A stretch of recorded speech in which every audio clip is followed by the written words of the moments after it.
policial cai em uma trama de exorcismo, a gente pensa, agora fudeu. Esse é o Terror Sem Medo Podcast, eu sou a Cal. E eu sou o Fábio.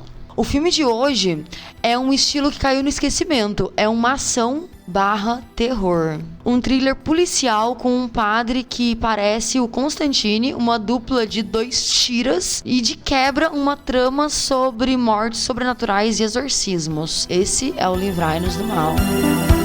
E temos sinopse para Livrai-nos do Mal, Bolides? Temos. O policial Ralph Sartre se depara com 2 casos perturbadores em uma semana. Intrigado, ele começa a investigar as pessoas responsáveis e descobre uma verdade assustadora com a ajuda de um padre especializado em demonologia. Olha aí, onde que as pessoas podem assistir esse filme? Esse tá fácil, hein? Netflixão. Ou quem não tem o Netflix, mas prefere ir pelos meios legais, tem no Lionsgate Plus ou na Apple TV Plus. Os 2 pra alugar, né? Exato. Só um disclaimer, né? Nesse episódio, eu tô com um machucadinho na boca aqui por causa do aparelho, então eu tô falando meio molinho assim, por conta disso. Que eu estou sob o efeito de um remédio que também não tô muito legal. Mas a gente precisa gravar. Olha aí, né? Daqui a pouco a gente tá vendo demônios aí. Brincadeira. E falando nisso, né, teremos spoilers de Livrai-nos do Mal nesse episódio. Antes de mais nada, nesse filme, o elenco é um elenco estrelado. É estrelado que fala? Estrelado, acho que é. Então cheio de estrelas, né? É isso aí. Temos um Hulk, que é o Eric Bana, que vive o Sarge. Temos a Psylocke, lá dos X-Men, que é a Olivia Munn, não sei, que é a Jem, que é a esposa do Sarge. Temos o Versace, da série American Crime Story, que é o Edgar Ramírez, como Mendoza. Só um parêntese, o Edgar Ramírez, ele sempre faz personagem latino, mas ele tem uma cara de grego. Eu não acho ele com cara de latino. É engraçado. Sério, pra mim ele tem muito cara de latino. Ele lembra um pouco o Jean Willis. Tipo assim, eu olho pra cara dele e penso, Jean Willis. Nossa. Aí eu fico pensando, ele tem muito cara de latino, porque ele parece o Jean Willis e o Jean Willis é brasileiro. Pra mim ele tem muito cara eu acho que ele é um exótico, que as pessoas falam, né? Que ele não tem uma etnia definida. Tanto que ele fez o Versace, que é um italiano. É verdade, né? Ele lembra. É verdade, né? Se ele fica na Itália, ele tem cara de italiano. Dependendo do sotaque que ele tá falando. É verdade. Lá ele solta uns espanhol lá enquanto ele tá falando. E pra finalizar essa trupe toda aí, a gente tem o Jeff do Community, que é o Joel McHale, que vive o parceiro do Sartre, Butler. Você percebeu que no filme tem bastante relação com felinos? Sim, né? A gente vê um gato crucificado. É verdade. Tem muito gato preto que passa pelo filme. A primeira família que ele vai visitar tem um gato. O Joel, que é o Butler, o Jeff, então, todos esses nomes aí, um personagem só, que é o parceiro, ele tem medo de gato. E tem o leão e tudo mais. Então tem muita relação com o felino. E aí eu fui pesquisar por que disso, né? O demônio do filme chama Jungler, que vem de jungle. Né? Então ele veio do jungle. Então ele é um jungler. E aí é por isso que ele tem essa relação com os felinos ali e tal. Porque o felino é o rei da floresta, né? O leão é o rei da floresta, né? E pra mostrar que ele é poderoso, ele é mais poderoso do que o rei da floresta. Caralho, verdade, né? Tá porque certo. Porque ele fala com o leão e o leão obedece ele, né? É verdade. Caramba, e tem muito a ver com o felino mesmo, né? Porque, nossa, é mesmo. Só que esse é um demônio que ele foi criado pro filme, ele não existe. Como ele foi criado pro filme, ele tem uma bibliografia, entre aspas, sobre ele, né? Que eu não cheguei a ler tudo, mas ele é um demônio nihilista. O que é nihilismo mesmo? Tem todo aquele pensamento mais negativo sobre a vida. Tipo, é basicamente isso, né? Toda uma filosofia profunda, mas... E a teoria dele, dentro do filme, né? Vem tanto da teologia cristã quanto pagã. Então, é meio que... foi pensado coisas assim dentro do universo do filme, né? Pra poder trazer esse demônio lá que possui o Santino, que tem um nome Santino. É mesmo, né? O filme dele tem relação com The Doors. E aí eles fazem até uma brincadeira com Portas do Inferno, Portas de The Doors e tal. Pois é, eles cantam algumas músicas do The Doors. Eu não sou um conhecedor de The Doors. Eu só conheço uma música, que é uma música que é a parceria com o Snoop Dogg, que tocava no Need for Speed Underground 2. Caralho, Riders gente. on the Storm. Ah, essa daí é uma música muito famosa deles. Sim, e o Snoop Dogg fez um remix dessa música que tá dentro do jogo. Caralho, eu achei que fosse uma música muito obscura. Eu fiquei assim, caralho, você conhece essa música e diz que não conhece The Doors, sabe assim? Eu gosto de Riders on the Storm. Mas é a única música que eu conheço. Eu sei que eles têm alguma relação lá, porque quando eles pegam a Jane, que é a moça que joga o neném no fosso, que a gente vai falar mais pra frente, ela tá cantando uma música do The Doors, né? Esse parece que foi um artifício criado pro filme mesmo, pra poder trazer um pouco mais de pop pro filme, assim, sabe? Deixar o filme um pouco mais pop. Então você coloca uma trilha sonora que todo mundo conhece e tal, tudo. Uma trilha sonora... por estética, então. Mais por estética mesmo. Sim, e aquela inscrição que eles falam, ela é uma inscrição que abre portas para o inferno, né? Então faz sentido da Jane, que tá possuída, cantar uma música do The Doors, né? Que tem o significado que é nas portas, né? Então, é legal, interessante isso. O nome do filme, ele é uma tradução ao pé da letra. O nome do filme é Deliver Us From Evil, que é Livrai-nos do Mal, que é um parágrafo do Pai Nosso, na oração cristã. Nós hoje não somos cristãos, mas a gente conhece a oração cristã porque já fomos cristãos antes de não sermos mais. Em português, esse Livrai-nos do Mal é o último parágrafo antes do Amém. Em inglês, não. Em inglês tem mais. Tem mais uma... mais um parágrafo. É mais um verso, né? É verso? É verso.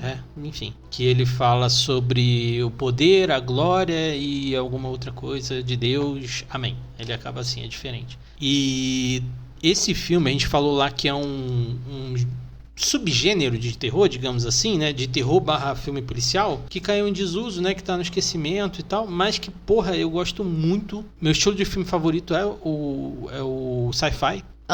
Aí vem o terror na sequência, apesar do meu filme favorito ser um filme de terror, mas eu gosto muito de filme policial com terror. Eu gosto de filme policial também, mas eu também gosto de filme policial de terror, que é esse thriller, né? E geralmente é um filme que ele leva o terror mais pra uma coisa mais real, assim, ele leva o sombrio e realista, assim, né? Não gosto muito dessa palavra, sombrio e realista, mas tem essa característica, né? Esses filmes, assim, e ele me lembrou muito Seven. É verdade. E eu sinto bastante falta de filme assim também, sabe? Desse tipo de filme policial e tudo. Porque eu particularmente gosto bastante de filme de suspense. E esse filme acaba tendo aquele suspense também, né? Do que tá acontecendo e tudo, né? A gente sabe que tem uma história ali por trás de possessão. Então é óbvio que é um terror. Mas rola todo um suspense. Será que é terror mesmo? Será que não é alguma coisa, Sim. Até o ato final, né? Que tem o exorcismo. O filme, você pode levar ele cético. Não tem nada, é só uma coisa da cabeça das pessoas, né? É verdade. Poder de sugestão, todas essas coisas, né? Mas é muito foda, é muito bom. Eu adoro esse filme, eu realmente gosto muito desse filme, Livrai-nos do Mal, ele é um bom filme. Tanto quanto Seven. Seven também é um filme que a gente vai falar aqui no futuro, né? Tem outros filmes nesse estilo também que agora não me vem à mente, mas, cara, eu gosto bastante, assim. Pra finalizar, antes da gente entrar nas histórias reais, porque esse filme é baseado em histórias reais. Isso que é o mais sinistro, né? É verdade. Ele foi dirigido pelo Scott Derrickson, que é um cara que ficou conhecido agora porque ele dirigiu o Doutor Estranho, mas ele também já foi conhecido antes por ser um cara que dirige muito filme de terror e tal, e ele dirigiu outro filme que também a gente vai falar no futuro, que é O Exorcismo de Emily Rose, que é um filme do caralho. Cara, eu tenho muito medo desse filme. A gente já começou a assistir esse filme, mas a gente tava fazendo aquela maratona de filme de terror. É verdade. A gente não aguentou assistir até o final, porque a gente tava saturado de filme de terror. Não, e tem uma cena em Emily Rose, tudo bem que a gente não tá falando sobre esse filme, né, mas tem uma cena em Emily Rose que ficou... Não, ficou na minha mente. Eu não vou nem falar que cena que é, porque a gente deixa pra falar no dia do filme, né, mas que ficou na minha mente, e é uma coisa que quando eu assisti mais nova, né, eu acho que era adolescente, sei lá. E aí eu tinha muito medo dessa cena aparecer pra mim à noite, assim, sabe? E até hoje eu fico assim, cara, nossa cama é um pouquinho mais alta, né? Então é possível de eu ver algo olhando um pouquinho pra baixinho, assim, sabe? Então, ai, que medo. Dá medo. E além desses dois filmes aí, né, ele dirigiu também o Sinister, que eu nunca lembro o nome. A Entidade.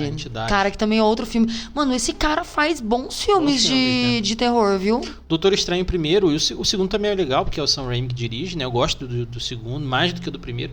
Mas o primeiro também tem umas coisinhas ali bem interessantes, né?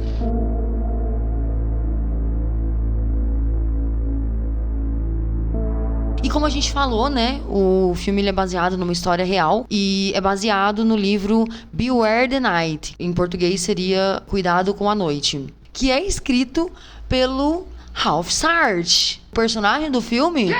Sim, exatamente, porque Ralph Sartre é uma pessoa que realmente existiu, né? Lá no filme, se eu não me engano, ele não chama Ralph, eu acho, né? Ele se chama assim. Chama Ralph.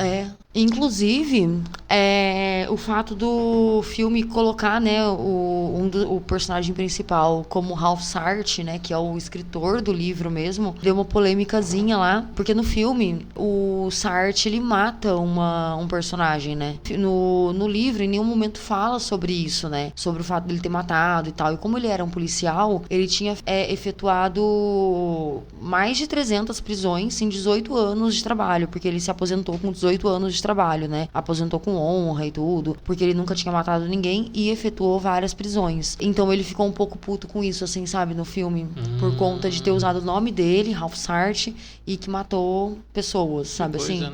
Aí é isso. Então, mas só que isso daí foi só pro filme mesmo e tudo, né? Ele ficou meio incomodado com isso, mas passou, sabe assim? Então isso é uma coisa que ele deixou passar, sabe? E aí dentro disso, o diretor, ele ainda queria mudar o nome do livro dele, depois dele ter sido lançado, porque se o livro se chamasse Livrai-nos do Mal, teria muito mais venda, porque as pessoas iriam lembrar, iriam ter interesse em comprar o livro, por exemplo, porque é baseado numa história real e tal. Só que aí ele também não quis, então ele pensou assim, tá, você já tá usando meu nome como policial que mata pessoas, então não vem mexendo no meu livro. Então o livro continuou como Beware the Night e o filme ficou como Livrai-nos do Mal mesmo. Eu tava assistindo o vídeo do Jetro, que é um canal que eu gosto bastante, até fica até recomendação. Ele tava falando sobre esse filme, mas não existe um caso específico. O livro é sobre os casos onde ele teve contato sobrenatural nas indas e vindas dele como policial em Nova York. Então ele é um compilado e tal. A Jane, por exemplo, é um caso mais ou menos parecido com o que ele teve. Agora, ele não teve um caso exatamente de uma possessão demoníaca ou então exorcismo daquela forma. No documentário que tem no YouTube sobre ele, que o documentário foi feito até pela própria Sony para fazer a divulgação do filme, mostra um trecho de uma dos exorcismos que ele fez, porque ele fez bastante exorcismo, né? Acho que você vai até comentar isso um pouco mais pra frente, talvez. Ele tem o costume de gravar sempre, né? Todos os exorcismos que ele faz e todas as intervenções que ele faz, só que ele não divulga para não comprometer a vida das famílias e dos seus... pessoa que tá ali, teoricamente, possuída. Tem alguns casos que, assim, ele diz que são reais, mas foram floreados, eles foram mexidos, né, para poder virar uma cena de um filme interessante. Então, dá para dizer que é baseado na vida real. E é interessante até pontuar, né, que o livro, ele foi escrito em conjunto com a Lisa Collier-Cool, que é uma jornalista, escritora de vários best-sellers e tudo, e hoje em dia ela é especializada em temas de saúde e tudo mais. Mas ela é uma escritora, né, uma coautora de vários best-sellers que estão por aí. Então, eu imagino que tenha tido um toque dela também, uma ajuda dela, né, para escrever esse livro, por conta dela ter essa especialização em best-sellers, né? Sim. Até para transformar esse livro em um best-seller mesmo. O Ralph Sartre também é muito fã do casal Ed e Lorraine Warren, né? Então isso dá pra ver mais ou menos porque que ele começou a estudar demonologia, toda essa questão de ocultismo e tal, né? Que inclusive essa relação dele com o Ed e a Lorraine Warren começou de uma palestra mesmo que ele assistiu. Inclusive, nessas palestras, em uma delas, né, ele conseguiu o telefone pessoal da Lorraine e ele começou a ter muito contato com ela, né? Conversar com ela e tudo. Ele começou a estudar mesmo, fazer vários cursos relacionados à demonologia. E é engraçado, quando a gente começa a fazer um curso, começa a se aprofundar muito, a gente começa a descobrir que outras pessoas estão fazendo a mesma coisa que você e estão muito próximas, né? Que você não tem contato. Inclusive, quando ela falou de umas pessoas, né, que estavam fazendo o curso também, uma delas morava na mesma rua que ele.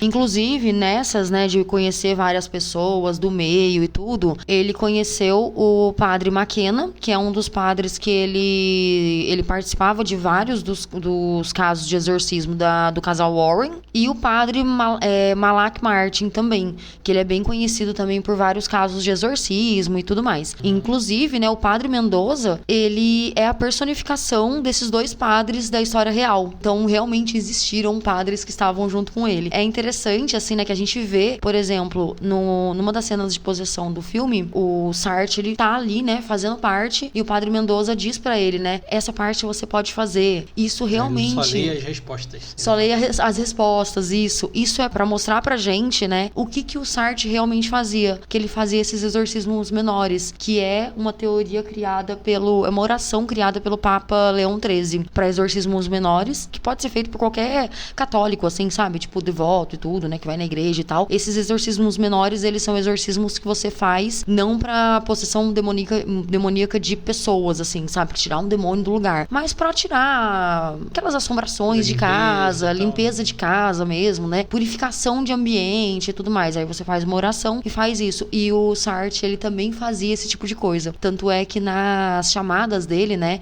além dele levar distintivo, arma e tudo mais, ele também tinha um kitzinho dele lá, né, de demonologia, que ele levava crucifixo, ele levava terço, ele levava tudo isso. Então, as prisões que ele fez, todos os casos que ele pegou, até caso basicamente criminal, ele tava lá com o terço, com o crucifixo, com tudo isso, porque caso rolasse alguma coisa, ele tava lá também pra desamaldiçoar o ambiente, sabe assim? Chegou lá, era um mochila de criança, ele tinha a mochilinha dele. Exatamente!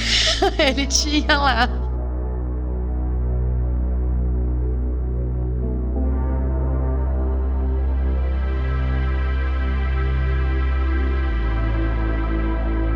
O filme, ele abre com a Guerra do Iraque, eu acho, né? Isso, a Guerra do Iraque. E ele me lembrou muito uma mistura de Três Reis, não sei se você já assistiu, só que é um filme que não tem nada a ver com demonologia, não tem porra nenhuma a ver.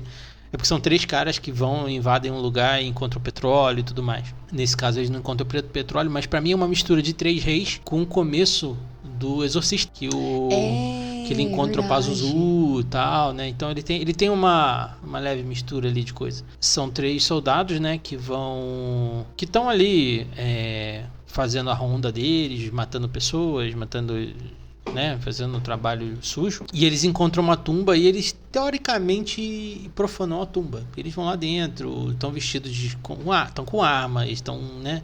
Se você invade um local desse jeito, você está profanando, né? Que não é da sua religião e tudo mais. Esse filme tem uma problemática que é, de novo, né? Usar o estranho desconhecido como um mal dentro do filme, mas enfim, né? É um filme norte-americano que vai se fazer desse tropo que é clássico do cinema, né? Você usar o mal desconhecido, o seu inimigo, o iraquiano, e o deus dele, ou a entidade dele, como um demônio, né? Então, eu acho isso meio foda, mas eles teriam que... Não pode ser um demônio norte-americano, tem que ser um demônio iraquiano, né?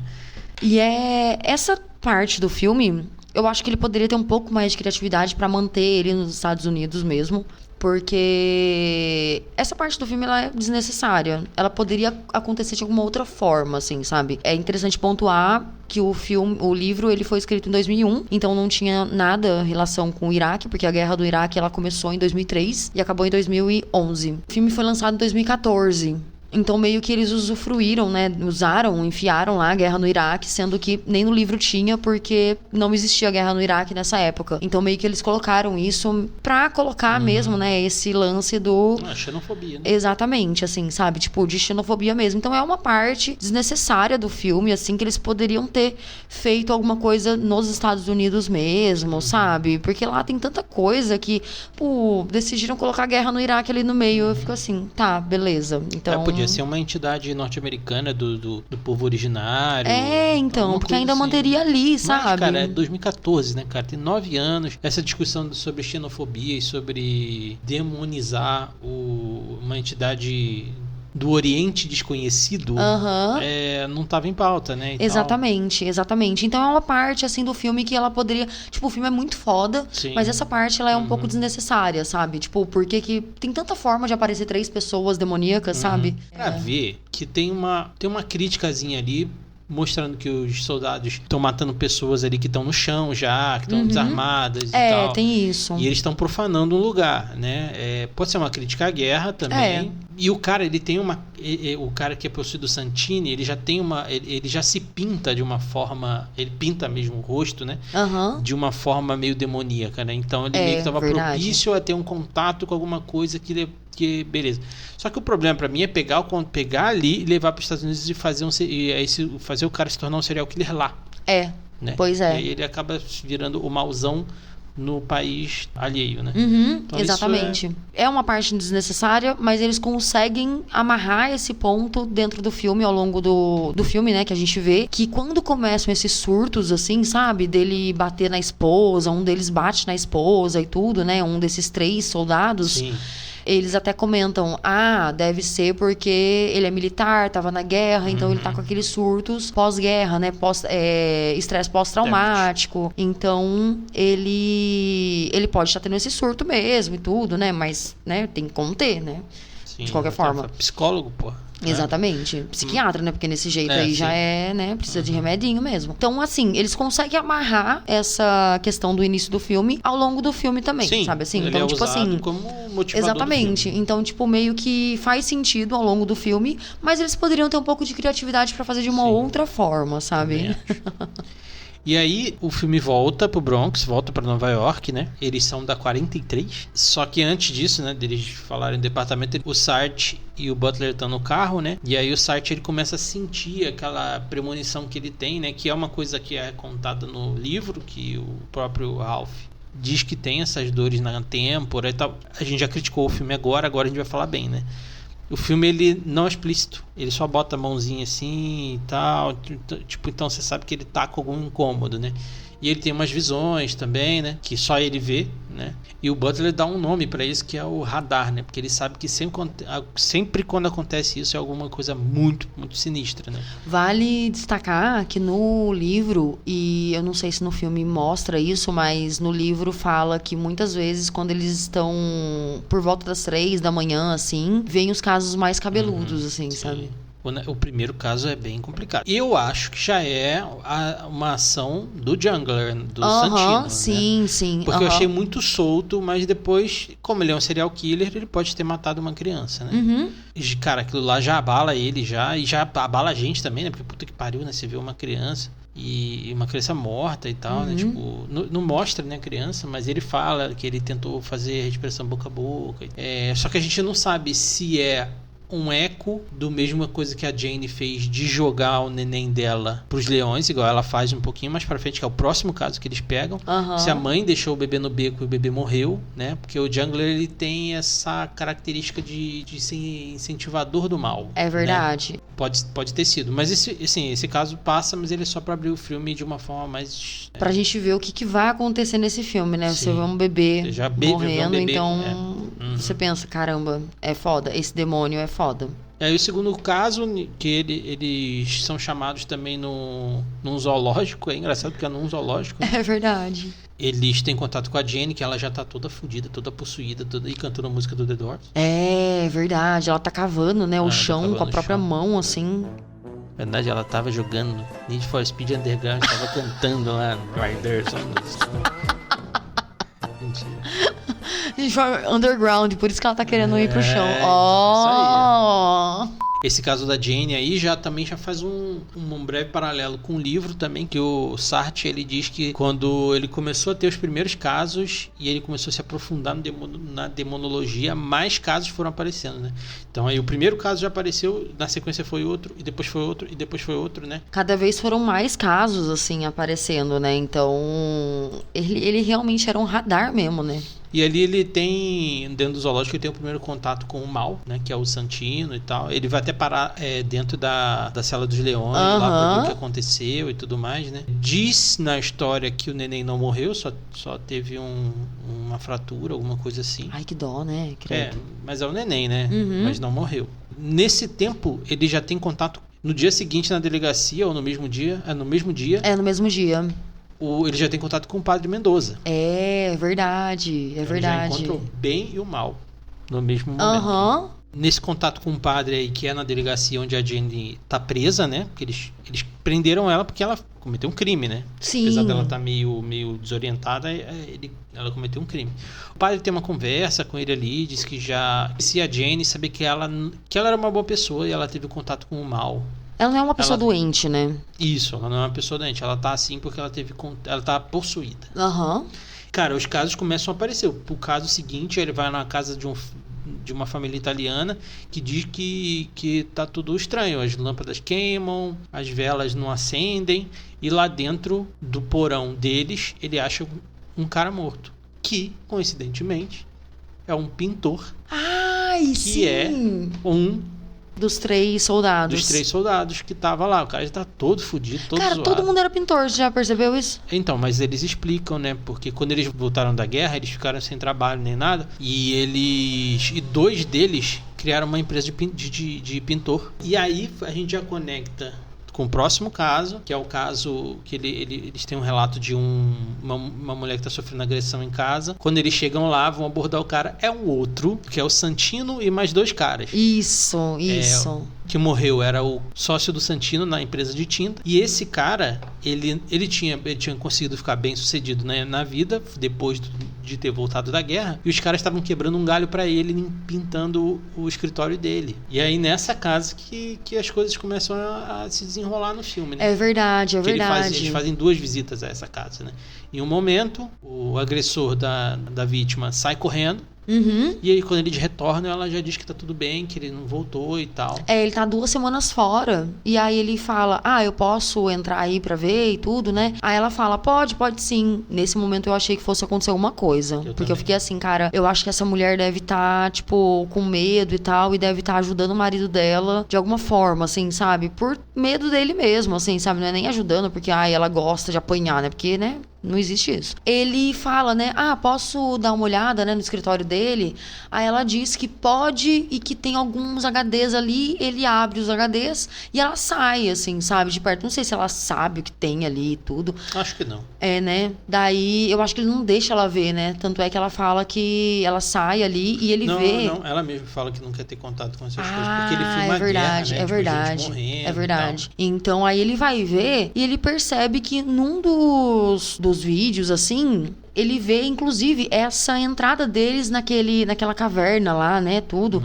E aí ele vê que o Santino ficou estranho depois dele ter olhado para uma parede. Quando eles mostraram a parede, era a inscrição, e ele tava lendo essa inscrição. Nisso que ele leu, meio que ele foi possuído, porque ele tava lendo, na verdade, uma oração ali, né, para esse demônio. Você lembra qual que é a inscrição, Bolitz? Tô vendo aqui. Invocamos tivi ingrediaris ab inferis. Fodeu. Que significa peço-lhes para entrar em vigor a partir de baixo ou do inferno. E aí, quando ele vê isso, ele tira uma foto, né, com o celular dele, né, da tela. E aí, ele vai pra Jane, na prisão, e o cara não deixa. Aí, de repente, aparece o Mendoza atrás dele. Não, ele tá comigo. Aí... eles vão lá falar com ela e ela não responde, né? Ela tá babando, tudo, tal. Aí nisso ele mostra essa imagem pra ela. E, cara, na hora, ela fica maluca, né? Ela chega, fica muito furiosa. Ela, inclusive, morde, né? O Sartre. E ele acha super estranho isso, assim. Eu não lembro se ela fala alguma coisa, se ela dá alguma... fala sobre o cara que ele matou. Ele matou a porrada lá, o pedófilo que ele matou a porrada. Ele tem uma coisa que a gente não falou, quando ele estava em contato com o mal, ele ficava ouvindo um barulho do rádio falhando. É isso mesmo. E umas crianças, né? Que é o lugar exato onde ele encontrou o pedófilo que todo mundo viu. Todo mundo tava atrás, que o cara voltou na cena de um crime que ele tinha acabado de matar uma criança, colocar uma criança na lata de lixo, e ele vai atrás do cara e mata o cara num soco. É verdade, isso mesmo. Aí nisso ele vai e volta a ver a cena da Jane jogando o bebê no fosso lá, né, dos leões e tal. E ele olha lá e vê essa mesma inscrição. E ele, inclusive, quando ele tá no escritório mesmo, né, de um dos soldados lá, que tem todo esse vídeo e tal, ele percebe, ela fala, né, que foi pintado agora faz pouco tempo e tal, tudo. Aí ele viu o mesmo esquema de pintura, o mesmo esquema de pintura da casa do pessoal italiano lá, né? Que lá em cima, no próximo do teto, eles não pintam, eles não fazem o acabamento da pintura, no caso, né? Não fazem aquele lance de pintar perto do teto e tal, tudo. Fica aquela pintura lá, a marca da brocha lá, né? E aí ele vai e começa a raspar. No que ele começa a raspar, tem a inscrição lá na casa. Então, meio que onde eles pintam, parece que sempre tem essa inscrição. Então, é como se eles estivessem possuindo todos os lugares que eles vão pintando, assim, sabe? Então parece que eles se tornaram pintores pra criar esse... Vamos trazer esse demônio pra cá. É como se, tipo, sabe quando as pessoas colocam um crucifixo na casa pra, tipo, abençoar? Eles faziam isso atrás das paredes pra amaldiçoar. É uma forma sorrateira de propagar o mal, assim. Né? Tanto exatamente. que eles possuem a Jane, por exemplo, que é uma pessoa que não tinha contato nenhum com eles. Ela só foi lá e acabou lendo a inscrição sem querer, né? Exatamente. Tava aquela parede gigante, né? Qualquer um podia... Ele tinha acabado de fazer e ele ia pintar em cima depois. Né? Exatamente. Aí são todos esses casos sobrenaturais, né? Esse demônio ele é meio sorrateiro, porque ele vai ter um contato no futuro, lá mais pro final do filme, que o demônio fala desse cara que ele matou também, né? Porque aí ele precisa se perdoar e é só assim que ele consegue fazer o exorcismo junto com o padre mais pro final.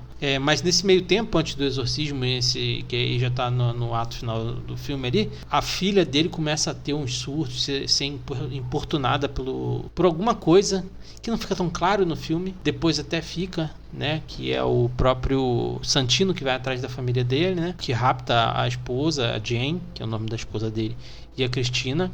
Mas ele tem um estresse ali com a família, né, ele grita com a menina que nunca tinha gritado, briga com a esposa que nunca tinha brigado. E esse lance da filha, em partes, é real também, sabia? Porque a filha dele, pelo fato do pai, né, trabalhar muito com demonologia e tudo, a filha dele, ela relatou uma vez que ela viu isso me arrepia, dá medinho, um quadro sair da parede e voar sozinho pra outra parede e bater no espelho. Tipo assim, né? Criança e tudo tal. Sim. Ela viu isso. Então, ela teve realmente contato com o sobrenatural ali também. No filme lá, ele... Assim, eu acho que pra dar uma floreada no filme, o Santino sequestra a família dele, leva pra um lugar onde eu achei que eles estavam mortos. Eu também achei. E eu acho que o filme foi um pouco covarde. Porque ele poderia ter matado. Mas assim, não, é verdade. Mas aí não teria a redenção do próprio Sartre, né? Porque ele se confessa pro padre falando que matou um cara e se sentia mal por ter feito aquilo, né? Porque ele fez fora de horário de serviço, ele foi atrás do cara, mas apesar disso o cara era um pedófilo, tinha matado 6 pessoas e tinha um modus operandi de jogar as crianças no lixo. Terrível. Eu não acho que um cara desse deve morrer. Ele deve pagar. Se for pena de morte, ok. Mas um policial não pode ser juiz, um júri e executor. Eu acho que tá errado. Eu fico pensando, quando você tem uma filha e você vê que sua filha pode ser uma vítima dele, deve dar uma raiva, né? Sim, mas a gente não tem treinamento pra ser né? Então, não, realmente. Não, faz sentido o que você falou. Mas é aquela coisa de você fantasiar coisas, né? Que você pensa assim, cara, deve ser muito difícil pra quem é pai e mãe ver uma pessoa dessa e você vê que a pessoa tá fugindo e você sabe quem é e ninguém sabe, tipo, deve ser difícil pra ele mesmo, né? Claro, porque a gente cometendo um crime desse, a gente se torna um justiceiro, né? Ele já se torna um fascista. É verdade. Até porque, teoricamente, ele teve uma intuição de que o cara fazia isso. E era ele mesmo, né? A intuição dele tava correta. Mas poderia não ser, né? Ele poderia algemar o cara e levar. Daí a gente já parte pro final aí, porque ele se confessa pro padre, né? O padre, entre aspas, absolve ele daquele crime. Nesse embate, ele e o Jeff, o Butler, vão atrás do Santino para saber o paradeiro da família do Sarge. O Santino, ele mata o Butler com uma facada no sovaco. Nossa, gente, pior, caralho. E aí tem uma curiosidade sobre essa cena, que o Jeff, né, lá do Community, e o Joel, que na verdade é o nome dele, né? Aham. Joel McHale. Ele vai ser eternamente o Jeff do Community.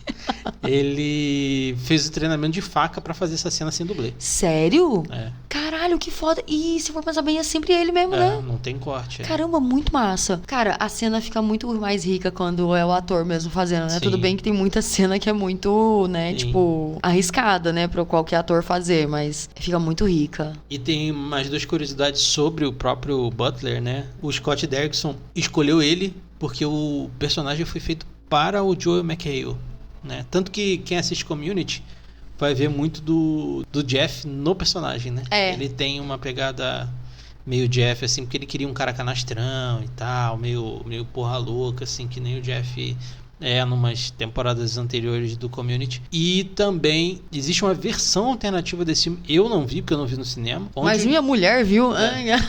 Mas o IMDB viu e me falou que o Butler ele não morre. E aí ele acaba aparecendo no final do filme, que tem o batismo do filho, né? Que a gente não falou, que a Jane tava grávida, né? Ele dá a explosão de raiva quando ela dá a notícia que tá grávida. É verdade. E é tão triste isso, né? Triste. Ai, que dó. Quem tá segurando o filho do Sarge O Butler. é o Butler. E não o próprio Caralho, Sarge. que legal. Que massa. Só que eu não achei a cena, eu não sei se é verdade. Essa podia ser a cena do filme do cinema, né? E não a cena alternativa. A cena alternativa podia ser o Jeff morrendo, o Butler morrendo. E a gente pensar, que bom que não foi. É verdade. Porque o Butler, ele era legalzinho, mas ele era um alívio cômico, mas era assim, engraçado, né? né? Tipo, Aham.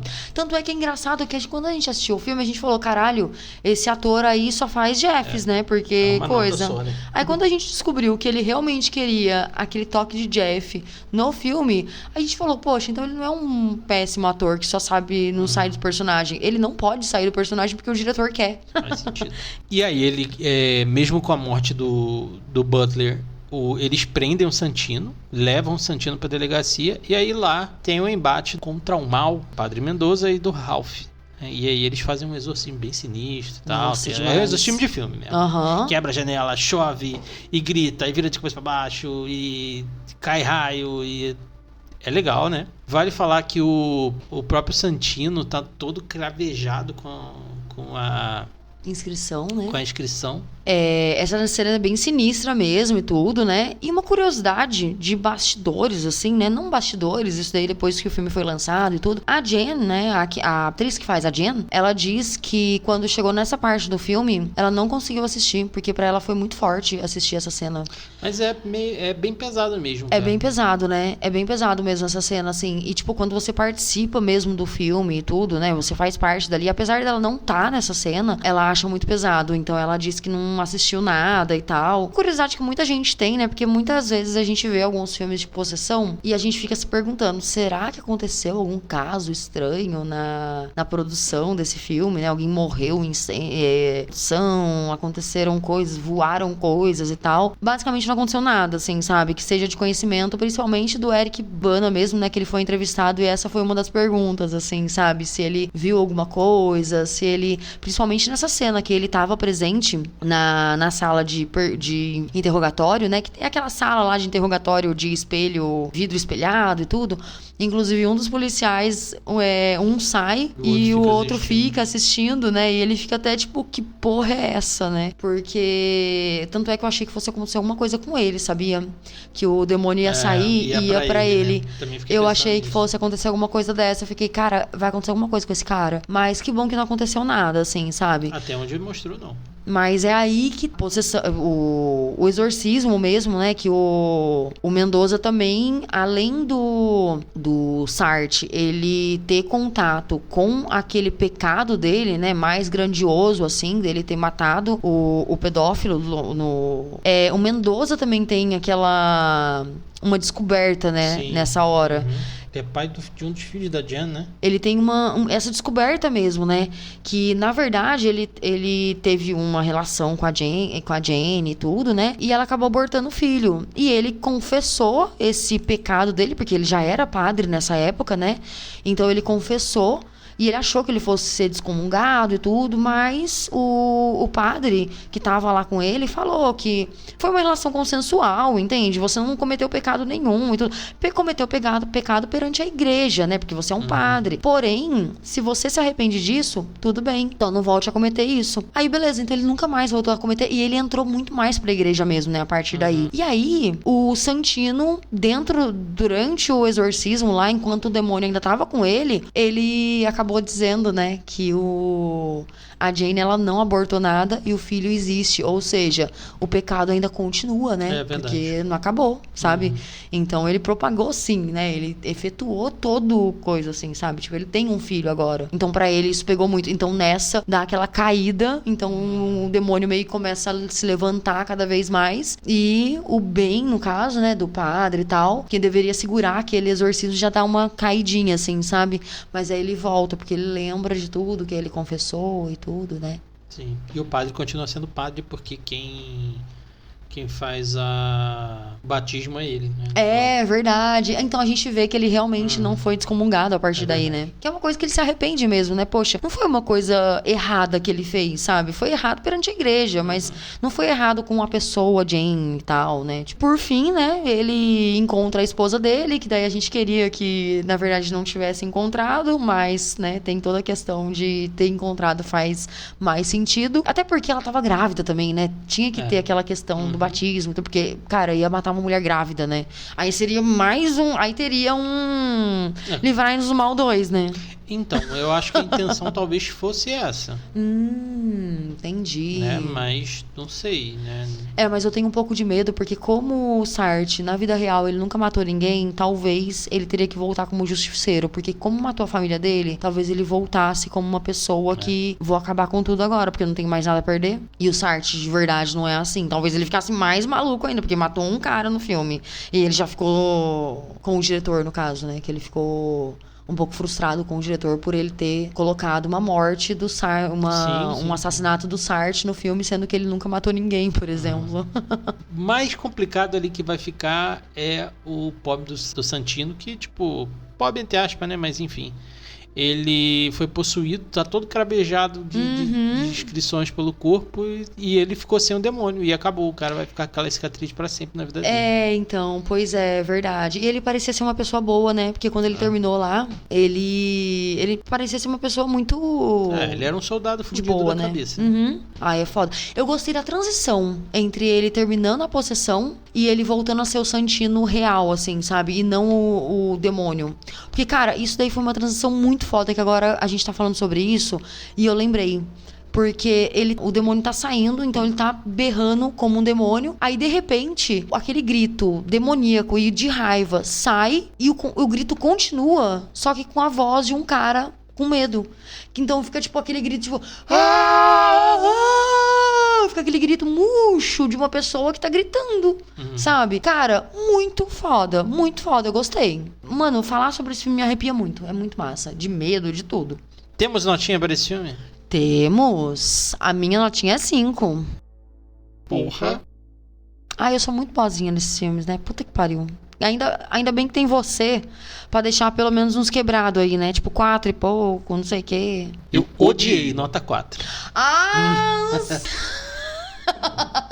A média é 4,5. Sim, sim. Hoje a gente nem precisa fazer continha na calculadora.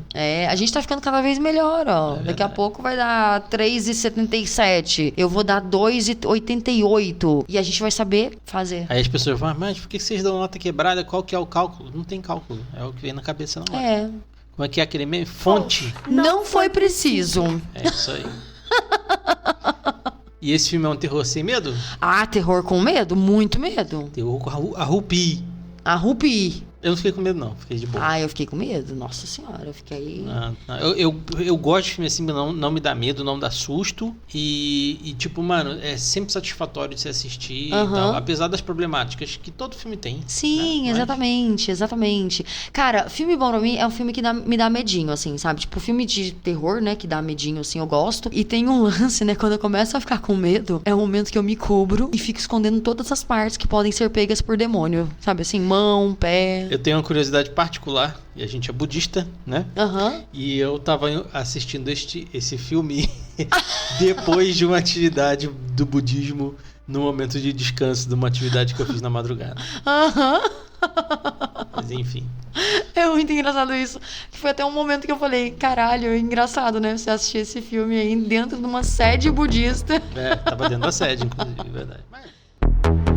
Agora, informação para as pessoas, onde as pessoas podem ouvir mais episódios do nosso podcast como esse episódio. Exatamente. Antes de tudo, dê 5 estrelinhas pra gente no Spotify. Porque ou na senão, plataforma que você estiver usando. A gente vai inscrever na sua casa a inscrição do Livrai-nos do Mal, que daí vai acontecer um monte de coisa, um monte de maldições. Então, coloca aí 5 estrelinhas pra gente. Tá bom?